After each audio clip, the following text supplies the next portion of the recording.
Welcome. My name is Colleen Tauke and I'm the sewing specialist here at Fons and Porter. In this Quilting Quickly tutorial, I'm going to show you how to construct the columns that go into the quilt called Miss Stacy. If you'd like to purchase this pattern, please visit our website.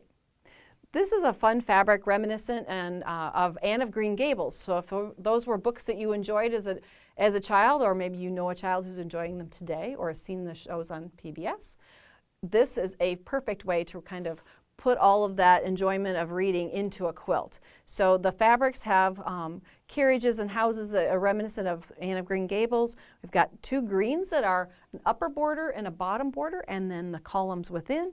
We've got a light, kind of a script kind of print that is the triangles along the sides of each of the columns, and then this wonderful assortment of pastels that are 2.5-inch strips that we're going to be creating those little columns out of.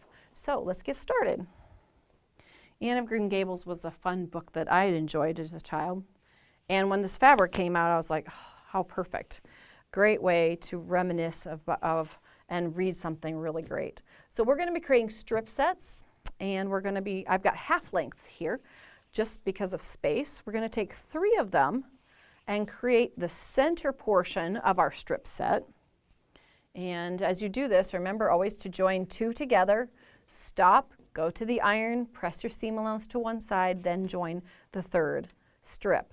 Stop again and press. Now, that's the center, I said. Now you can see here that as you get those centers done, you're going to join 2 more pieces. That light colored script fabric is going to go on either side of that 3 strip set. So you've got 5 altogether, and from these, you need to cut 110 segments. So in order to kind of speed up our cutting, you can stack strip sets. I've already cut some pieces off of here. You can see that the selvage is over here. And usually fabrics tend not to be the exact same width. So if your selvages are kind of uneven, don't be surprised. That's okay.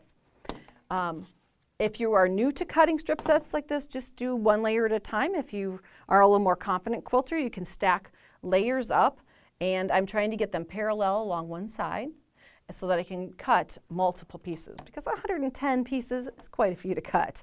But we need 2.5-inch wide segments. I would line up one of the lines on my ruler with the seam lines, kind of go down through and double check to make sure I'm nice and straight. I need at least 2.5 inches. I'm going to overcut this first one so that I can then take that stack, turn it around, and clean up the edge so I know that it's an exact 2.5-inch width. Accuracy does count, so you kind of want to make sure that you stay with that 2.5-inch segment again and just work your way down. Usually after making 2 or 3 cuts, that edge tends to be just a little bit wavy or not too accurate. So what we need to do then is overcut again and just take off just a little sliver to make sure that your units stay nice and neat. Once you've got all of the pieces that you need for the construction, it's time to start putting them together. So I've got a variety of them here, because if you're cutting off strip sets, you're going to have a repeat of fabrics in positions. So when you're making different strip sets, you can get variety, and that's what makes that random kind of the darker pinks you can see there kind of just pop through the the columns. So when we go start putting this together, I'll show you what we're actually aiming for here in a column. See how this is offset? It's like it's been slid to one side. So what we need to do is offset by 1 whole block. If you look at the lights, they're stacked on top of each other. And we would add another one. We'd add like this. So just keep following the eye along where those lights are.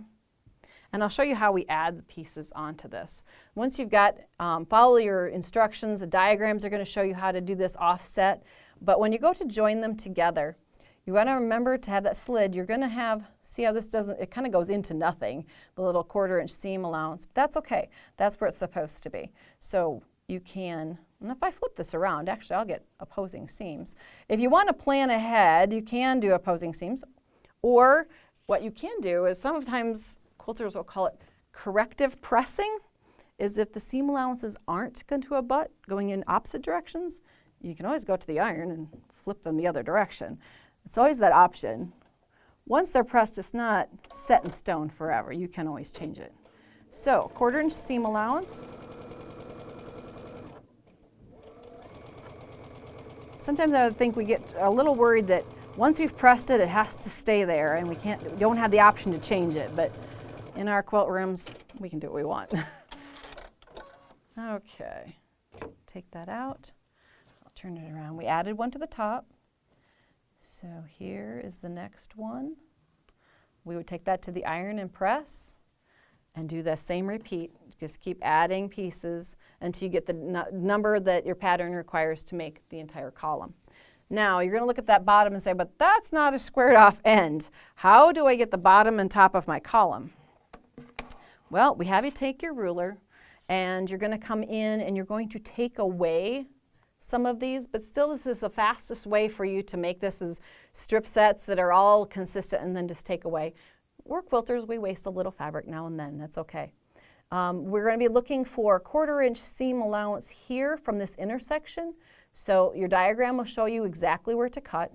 And then you also need to cut along both sides because you can't have the stair step in there. We come in with a ruler and we're 1/4 inch away from the intersection here, here, and here. So I would come in and cut these triangles away and create that straight line. And you need to do that on both sides of your column. So like this, I would cut them away. This is where the pressing is important, is if you've taken that step to press as you went along, this will be a nice, neat, easy to clean up and create.